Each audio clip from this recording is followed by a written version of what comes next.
that time again. We're putting more chicks out on pasture. This time it's Freedom Rangers. Come along with us. 5.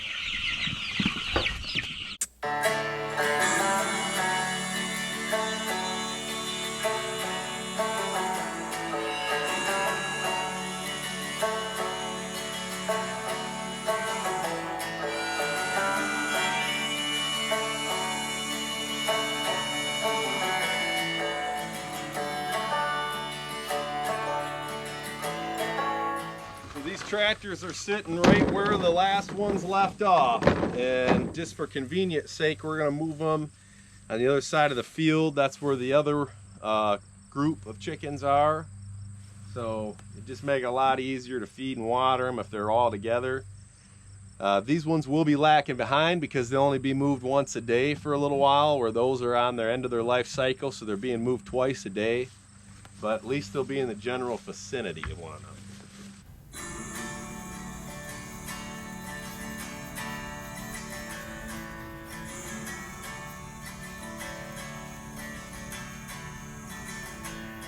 I filled my hands, but my heart was longing for something more, and you called my name, said you knew me long before I was born. My goodness. It is freaking hot out here, man. It's gotta be 100.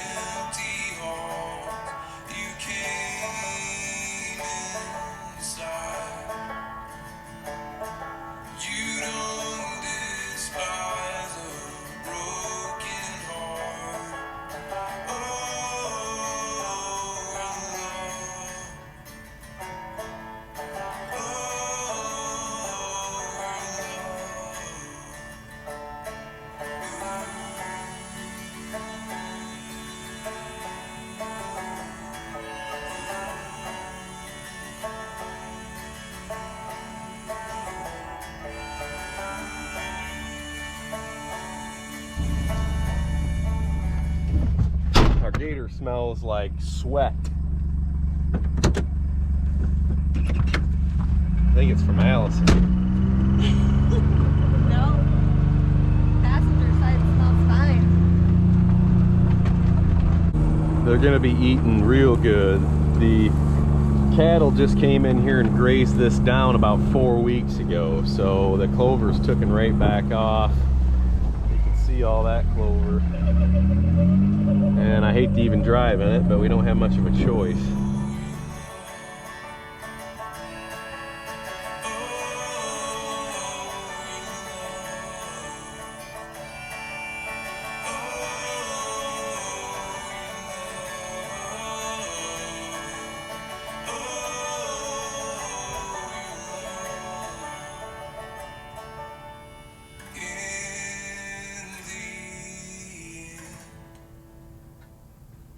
When I close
All right, that's it.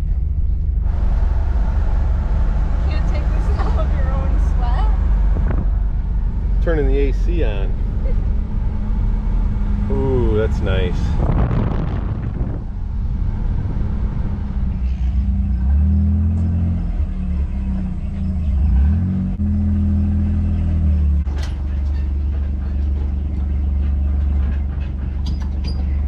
All right, guys, this is the mobile brooder. What's nice about this is you can take it right out into the field and unload your chicks right into the tractors. It serves a great purpose. It doesn't take up any additional room in the outbuildings anywhere. I've got it all wired up to accommodate lights anywhere you want it, and all you gotta do is just plug it in. So it served its purpose well for this year. We've raised 1,000 chicks in here, so we've brewed 1,000 chicks in here. And now this is our last group. Enjoy the ride out to the pasture.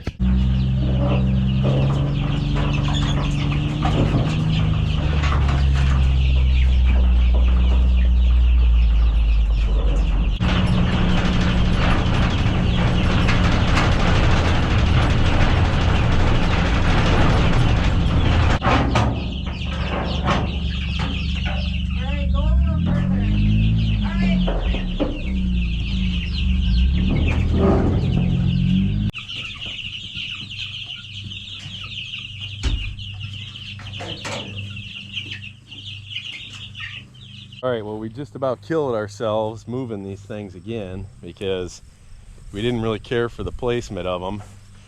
Part of the issue is these are going to bypass them and come along the side of them, and so there was a little bit of a problem with interfering with one another. And this is some good forage here. There's tons of clover and stuff in here because the cows just took it down, like I said. So we picked them up by hand and walked them over there, and it about took all of our energy out for the rest of the day, I think. Still a lot to do. Yeah, we're just getting started. But we got their water set up. It is hot, guys. I mean, all the chickens are panting. The young ones and the old ones. So I want to make sure they got good cold water. And if you noticed in previous videos, I was talking about this setup we got. It's a bulkhead fitting, a shut-off valve, and a barb fitting, which makes it really nice. No leaks. If you ever have to take that bucket off there, you can shut it off. I think I'm gonna have to probably lower this one because it was set up for full grown. Yeah, all right. 4. All right, fun begins. And it's hot in there. 5.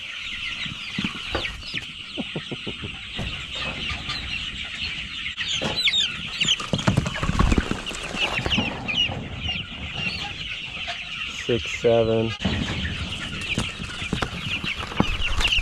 8. I'm coming in there, hon. 10, 11, 12, 13.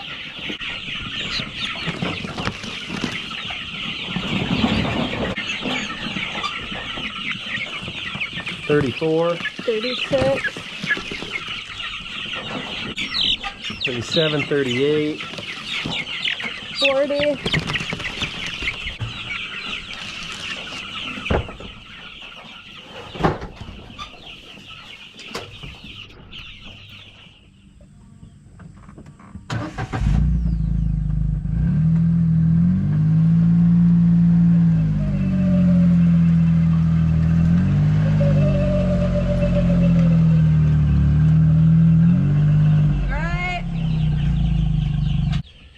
One thing Allison and I have noticed, we've thought at least, about the Freedom Rangers is they seem to be a little more sketchy. When you get in there, man, they just flurry everywhere, and it seems like our Cornish Crosses have never done that.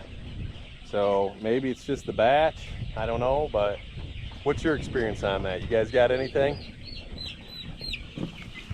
2, 4,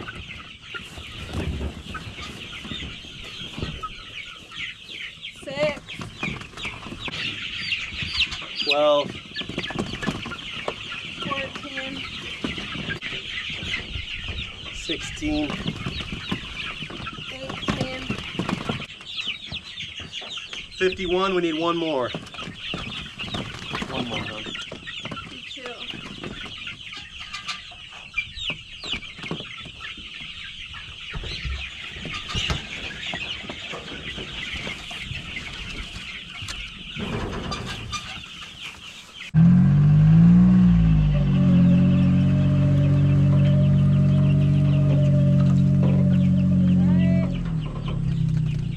Yeah, you can see they're panting pretty good. We've not had that issue with these tractors at all. And this isn't the hottest day, but it's just so stinking muggy. I do not like to see them panting like that. So I don't know what to do, but just hope the breeze gets to them. 2. All right, we got 50 in each one of them. I'll tell you, we just about killed ourselves. You can see I'm soaked. And I stopped and got one of these bad boys today. This is what we're looking forward to. Good old muskmelon. Got me jonesing for one of these bad boys. Cutting it right up on the, whoa, sawhorses. Grandpappy's. Grandpappy sawhorses.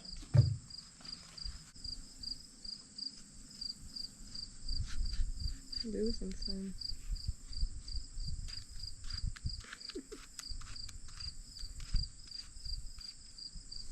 Thank you. The ranker they are, the better they taste. Some good carbohydrates to rehydrate us.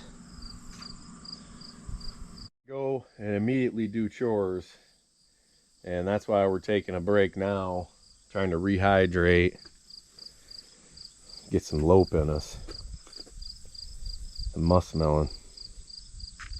Oh, we're full as a couple ticks, but eating that whole thing really did us in. Now we don't feel like going to do chores, but unfortunately we have to. All right. Cows are ready to move. They heard us coming on the mule and ran up here. If you've been following the channel for any length of time, you've seen us plant a multi-species annual mix into this, and we tried to get the animals to terminate the perennial pasture as much as possible. And I got a lot of flack from that. When I say terminate, I didn't mean completely get rid of it. It's just to stunt it is what I was looking for. But you can see this stuff's coming up real good, and anywhere there was a little bit more bare soil, well, you can see what happens. Mushrooms growing, sunflowers, Sudan grass. It's actually heading out a little bit up there. I'm surprised. Couple pieces all. We're gonna let this go, probably another rotation. We're gonna skip it this time. And so it'll be a little time before we come back here. What kind of good things you got going? Everything.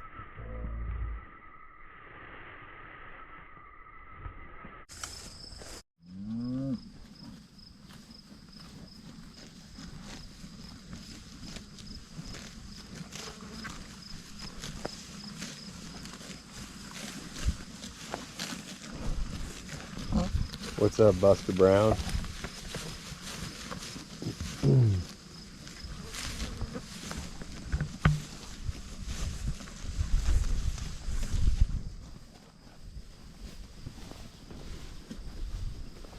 All right, I gotta get their water here.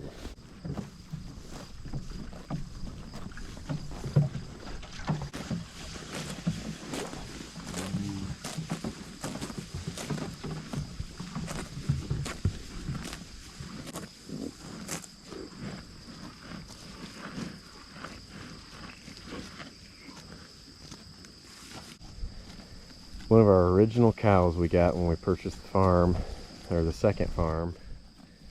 She was one of the original ones that came, and still having a beautiful calf every year. A little out of condition. Probably needs to be her last year, but Buster's filling out nice on this grass. You can see how ripped out he is. And I just love to hear that sound of ripping grass. Fall calf there. That was a uh-oh. Oopsie calf. Didn't mean to do that, calf. Alright, looks like that's going to work out good. Boy, this field we're going into next, it is real nice. Tons of alfalfa in there. A lot of grass too.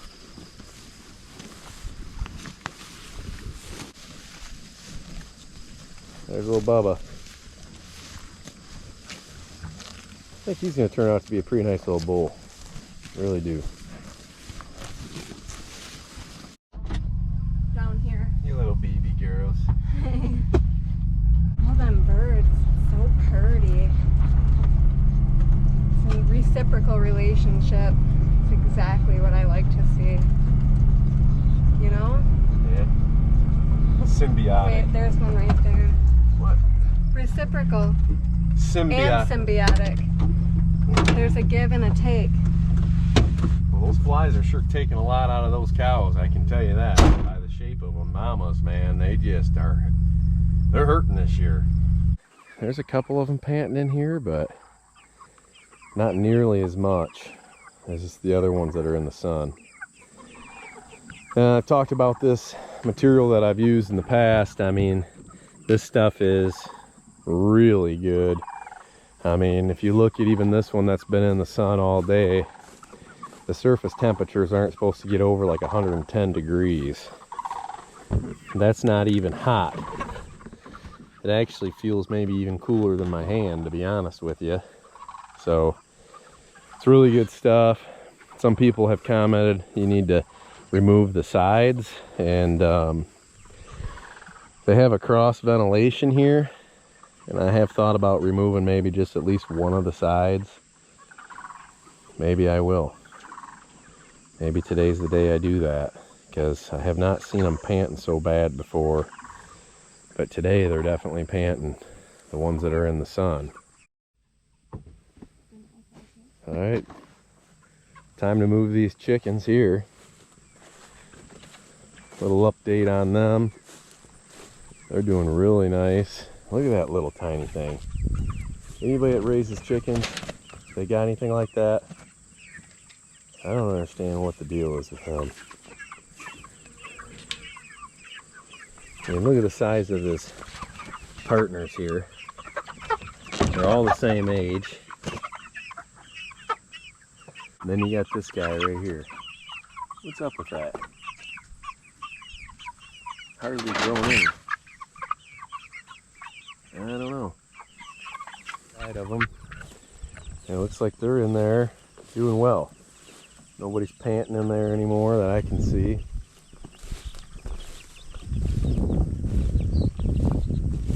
They're looking real good.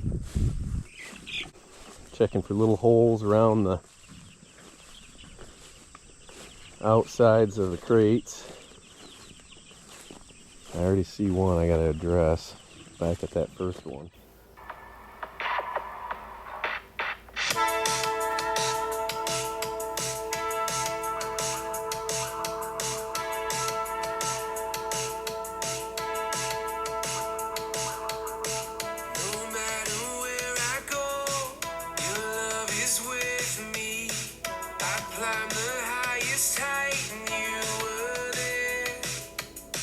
Why should I be afraid? You go before.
Thanks for watching our video. Don't forget to hit that subscribe button. God bless. Peace and joy.